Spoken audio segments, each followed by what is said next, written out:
नमस्कार मित्रों।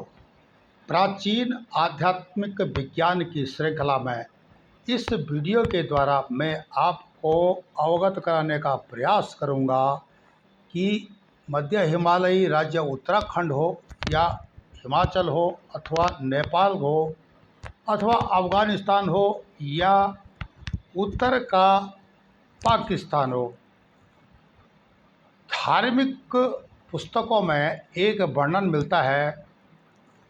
अदिति के जब दो पुत्र कश्यप जी ने नंदिनी गौ की रक्षा के लिए एक पुत्र पैदा किया जो खस था। दोबारा बता रहा हूँ, हमारे पुराणों के अनुसार अदिति के पुत्र कश्यप जी ने नंदिनी गौ की रक्षा के लिए एक पुत्र किया जो खस था। उन्हीं के वंशज कास खसा कहलाए। भारतीय साहित्यिक उल्लेखों में उन्हें गंधार, वाहिक, त्रिगर्त और मद्र राज्यों के शासक वर्ग कहा गया है। यह भी धारणा है कि खस आर्य वैदिक आर्य हैं जो खासकर अथवा मध्य एशिया के निवासी थे, जिन्होंने कश्मीर को अपनी मुख्य भूमि बनाया और वे वहां से पूरे हिमालय भूभाग में फैल गए। खसों पर अधिक जानकारी देने से पूर्व मैं आपसे अनुरोध करूंगा कि आप हमारे चैनल ई ज्ञान को लाइक करें, सब्सक्राइब करें, कमेंट्स करें और शेयर करें। मित्रों, खस जाति जो कि लगभग दुनिया भर में है, जिसके बारे में बहुत कम लोगों को जानकारी है, इनका बहुत एक गौरवपूर्ण स्वर्णिम इतिहास रहा है। लेकिन भारत में जो विदेशी आक्रमणकारी, चाहे वो मुगल आए अथवा अंग्रेज आए, इन्होंने हिंदू धर्म को कमज़ोर करने के लिए, सनातन धर्म को कमज़ोर करने के लिए कुछ एक अच्छी जातियाँ थी, जुझारू जातियाँ थी जो सनातन की रक्षा करती थी, उनको कमज़ोर करने का सबसे पहले प्रयास किया। साहित्यिक उल्लेख हमें कई ग्रंथों में इसका मिल जाएगा और यह एक विडंबना है कि हमारे जो इतिहासकार हैं, वामपंथी इतिहासकार, इस विषय को अंग्रेज़ों के एंगल से या आतताइयों के एंगल से लिखते रहे। अर्थात अप्रत्यक्ष रूप से वामपंथी इतिहासकारों ने साथ दिया है भारत के दुश्मनों का, भारत की जो भारत को कमज़ोर करने के लिए जो सत्य हैं उनका साथ दिया। अब इससे आप अंदाज़ लगा सकते हो कि ऐसा क्यों हुआ और इसके पीछे क्या कारण रहे होंगे। बहुत बड़ा इतिहास है भारत की आज़ादी के बाद का। प्राचीन भारतीय ग्रंथों में खस जाति का हमें उल्लेख भी मिलता है। महाभारत में उल्लेखित खसों ने कौरवों के पक्ष में युद्ध लड़ा था। खुद दुर्योधन ने स्वयं इनकी वीरता का यशोगान किया था। उन्होंने कहा था, ये वैदिक क्षत्रिय हैं जो ऋग्वेद को सर्वोच्च मानते हैं, पुरोहितवादी व्यवस्था का विरोध करने तथा भगवान बुद्ध के मार्ग पर चलने से यह व्रात्य क्षत्रिय कहे गए और उन्हें व्रात्य क्षत्रिय के वंशज कहा जाने लगा। लेकिन जो क्षत्रिय थे, जो राजशाही से हारे हुए राजा उत्तराखंड जैसे या हिमाचल जैसे राज्यों में पलायन कर गए थे, उन्होंने इनको अपने से छोटा मानना, बताना शुरू कर दिया कि हम बड़े हैं, तुम छोटे हैं। इस प्रकार से सामाजिक विघटन करने में आतताइयों ने, अंग्रेज़ों ने उन स्वार्थी तत्वों का भी साथ लिया जो कि अनजान थे, अज्ञान थे और उनकी चालबाजी को नहीं समझ रहे थे और अपने जो गर्भ में, जाति के गर्भ में, उन्होंने सनातन धर्म पद्धति को कमज़ोर करना शुरू कर दिया था। वैसे हिंदू धर्म ग्रंथ मुख्य रूप से हर उस क्षत्रिय वंश, चाहे वो शाक्य हो या मल हो या सुरसेन वंश का हो, उनको वार्त्या क्षत्रिय ही कहा जाता था। इसलिए विप्र वर्ग का अपना वर्चस्व और बौद्ध धर्म का विरोध का एक तरीका मात्र था, ताकि वे अपने अनुसार धर्म को आर्यों पर डाल सके। मार्कंडेय पुराण में खस एक हिमालयी राज्यों के रूप में, अब हमारे 18 पुराणों में से एक मार्कंडेय पुराण भी है। तो क्या है कि उनमें क्या है, उसमें इनको हिमालयी राज्य से रूप में वर्णित किया गया है मार्कंडेय पुराण में। मार्कंडेय पुराण में लगभग 5000 वर्ष लिखा गया है। पूर्व लिखा गया महाभारत के सभा पर्व और मार्कंडेय मत्स्य पुराण में इनके अनेक उल्लेख प्राप्त हमको मिल जाएंगे। महाभारत के कर्ण पर्व में खसों को पंजाब क्षेत्र और किरात वसाती के बीच वाले इलाकों का रहने का वर्णन मिलता है। कर्णप्रयाग में तपस्या करके जो सूर्यदेव से वरदान प्राप्त किया, उसमें खस राजाओं का किस प्रकार से कर्ण को वहाँ पर एक व्यवस्था का जिक्र है, वह भी प्राचीन जो गीत हैं, लोकगीत हैं, उनमें मिल जाता है, विशेषकर उत्तराखंड के गीतों में। अब वे परंपराएं लगभग समाप्ति की ओर है, बहुत कम बचा हुआ है जिसको कि लोग आगे बढ़ा रहे हैं। महाभारत में वर्णन है कर्ण पर्व में प्रस्थला मद्र गंधार कीरट नामत खस वसाति सिंधु सौवीर। ये जो है हमको मिल जाएगा मत्स्य पुराण में। श्री हरि के मत्स्य अवतार की मुख्य कथा 7 अनेक तीर्थ व्रत यज्ञ दान आदि का जिनमें वर्णन किया गया है। मनु संवाद, राजधर्म, तीर्थ यात्रा, दान महात्म्य, प्रयाग महात्म्य, काशी महात्म्य, नर्मदा महात्म्य, इनमें सब आपको ये चीज़ें मिल जाती है। आपको बशर्ते कि मार्कंडेय पुराण को पढ़ना पड़ेगा। आप अगर एक अच्छी जो मार्कंडेय पुराणों की किताबों की श्रृंखला में पढ़ते हो तो आपको बहुत कुछ प्राचीन आध्यात्मिक इतिहास के बारे में मिल जाता है। महाभारत में उल्लिखित खस विस्तार हिमालय में पूर्व से पश्चिम तक था।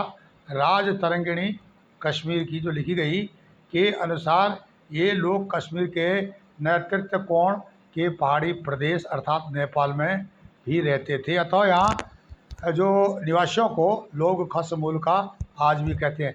जैसे खस बामण नेपाल में, उत्तराखंड में भी 90% इतिहासकार लिखते हैं, प्राचीन इतिहासकार वही लिखते हैं कि 90% जो उत्तराखंड के ब्राह्मण हैं उनका भी मूल खस है। सिर्फ 10% ही वहाँ पर जो पलायन करके गए वे हैं।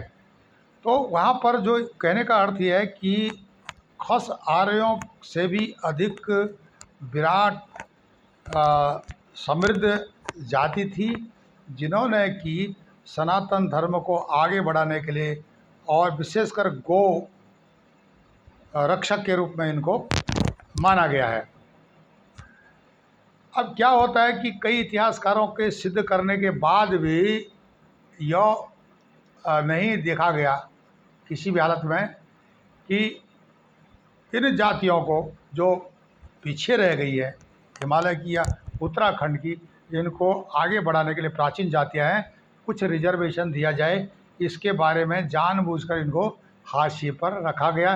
बहुत पुरानी बात है, अब समय काफ़ी निकल गया है। भारत के कश्मीर, हिमाचल प्रदेश, उत्तराखंड के अलावा नेपाल के अधिकतर निवासी खस समाज से संबंधित है। ये आप देख सकते हो इतिहासकारों की बातों को पढ़ करके। और सनातन धर्म को, सनातन धर्म पद्धति को आगे बढ़ाने के लिए किस प्रकार इनका योगदान रहा है हमारे इतिहास में वर्णित है। यह भी माना जाता है कि पूर्वोत्तर में भी खस, जैसे कि मेघालय में खासी, जयंतिया पहाड़ियाँ हैं, वहाँ पर भी इनका प्रभाव रहा है। यह जाति पलायन करके वहाँ चले गए थे।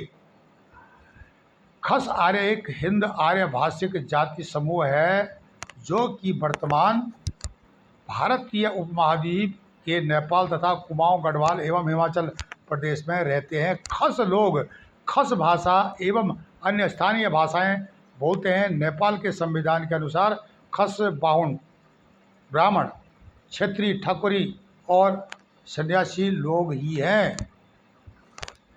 अब ये है कि नेपाल का संविधान अलग है और ये काफ़ी इसकी व्यवस्था उत्तराखंड की सामाजिक व्यवस्था से मिलती है, आज से नहीं, गुरखाओं के आक्रमण से पहले भी।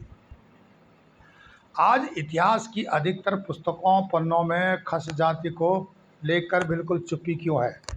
दुख की बात है कि आज यह वीर और कर्मठ जाति अपनी विशिष्ट पहचान खोकर मैदानों से हिमालय पर्वत श्रृंखला में गए आर्यों के समूह में विलुप्त हो गई यह जाति। क्षत्रिय जो राजशाही थे उन्होंने इनको दबा दिया, इनको छोटा बना दिया अपने से, और इनका साथ दिया आतताइयों ने, विदेशी आक्रमणकारियों ने। विशेष तौर पर उत्तराखंड में खस जाति के लोगों की ओर से अपनी पहचान को आर्यों से जोड़ने में वो गर्व महसूस करते हैं। इससे खसों का अस्तित्व ही खतरे में है। यह इनको अपने अस्तित्व की बात करनी चाहिए, चाहे उत्तराखंड हो, हिमाचल हो, चाहे नेपाल हो। भेदभाव का शिकार आज भी है, चाहे प्रत्यक्ष रूप से नहीं है पर अप्रत्यक्ष रूप से आज भी जो क्षत्रिय हैं खसों से रिश्तेदारी इत्यादि करने में भेदभाव करते हैं, जो कि एक कलंक है सनातन धर्म पर। और हिमालय के वीरान दुर्गम क्षेत्रों में बस्तियां बसाने वाली यह जाति भारत के इतिहास के जो जितने भी पन्ने हैं इन पर कुछ नहीं लिखी। आज जो पहाड़ों में देख रहे हो बड़े बड़े खेत हैं, खंडर मिल जाएंगे, ये सब खसों की देन है, क्योंकि अब इनका इतिहास बड़े पुराना मध्यकालीन आधुनिक नाम से भी आप देख सकते हो। जो इतिहासकार हैं वे लिखते हैं कि जो इनका आना, पलायन होना या माइग्रेशन होना, इसके पीछे प्राकृतिक कारण रहे हैं। अब यह मध्य एशिया से किस प्रकार कश्मीर तक पहुँचे, कुछ बताते हैं लोग कि हजारों साल पहले एक बड़ा भूकंप आया था मध्य एशिया में, काला सागर बोलते हैं जिसको, कृष्ण सागर बोलते हैं। वहाँ पर भूकंप आया था। उस भूकंप में मजबूर हो गए थे वहाँ के इलाके के लोग पलायन करने के लिए। इतिहासकार बताते हैं कि पूर्व पाषाण काल के अंत में खस मानव समूह की एक शाखा काकेशस मध्य एशिया में से अनातोलिया की ओर चलते हुए मध्य यूरोप में प्रवेश कर चुकी थी और वहीं वो बस गई। उनकी दूसरी शाखा सीरिया, फिलिस्तीन होते हुए अफ्रीका भी गई, जहां उन्होंने नील घाटी में पास उस साम्राज्य की बुनियाद रखी थी, इतिहास में वर्णित है। इसकी तीसरी शाखा पहाड़ी रास्तों से तुर्की, ईरान और इराक होते हुए कुर्दिस्तान में आई। इसी शाखा के लोग आगे चलकर अफ़गानिस्तान, आज के पाकिस्तान और कश्मीर होते हुए हिमालयी राज्यों में जैसे उत्तराखंड है और या नेपाल देश है या मेघालय तक पहुँचे थे। कुछ ऐसी ही यात्रा आर्यों की भी रही है। तो क्या यह कहा जा सकता है कि आर्य और खस एक ही है? खसों का विस्तृत शोध करने वाले इतिहासकार और विशेषकर एल.डी. जोशी साहब के अनुसार खस आर्यों का ही एक उपवर्ग है। हालांकि यह कह पाना कठिन है कि मध्य हिमालय में खस वैदिक आर्यों के से पहले आए या बाद में, लेकिन यह तय है कि आदि गुरु शंकराचार्य के संपर्क में आर्य पहले आए, लिहाजा उन्होंने हिंदू शास्त्रों को पहले अपनाया, जबकि खसों के लंबे समय तक जातीय व्यवस्था की जो मतलब उनका जाति व्यवस्था का उन्होंने विरोध ही किया। उसके बाद जो है इनको जो है जब भेदभाव के उसमें डाला गया, जो भगोड़े राजा थे उत्तराखंड में गए हुए, जो राजस्थान की छोटी छोटी लड़ाइयाँ, राजाओं की लड़ाइयाँ होती थी, हारा हुआ राजा उत्तराखंड की तरफ चले जाता था, हिमाचल की ओर या जो नेपाल की ओर, तो वो अपने को बोलते थे हमारे हम सवर्ण हैं, ये जो छोटे हैं। ये काकेशस जो मध्य जो यूरोप या कह सकते हैं हम, काला सागर के आसपास का इलाका, वहाँ भूकंप आया था जब वो माइग्रेट किए थे, पलायन किए थे। आर्यों पर शोध करने वाले अधिकतर विद्वान मानते हैं कि मौलिक आर्य जाति के दो दल से एक को उन्होंने सेफेलिक कहा, दूसरे को दसेफेलिक। उन्होंने एक स्थिर, स्थायी और व्यवस्थित जीवन शैली अपनाकर धार्मिक अनुष्ठान और सामाजिक व्यवस्थाओं का पालन किया, जबकि दमेफेलिक वो हुए जिन्होंने प्रकृति के अनुरूप ही एक स्वच्छंद जीवन शैली चुनी।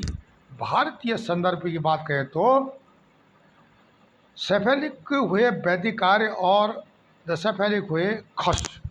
ये बात है यहाँ पर।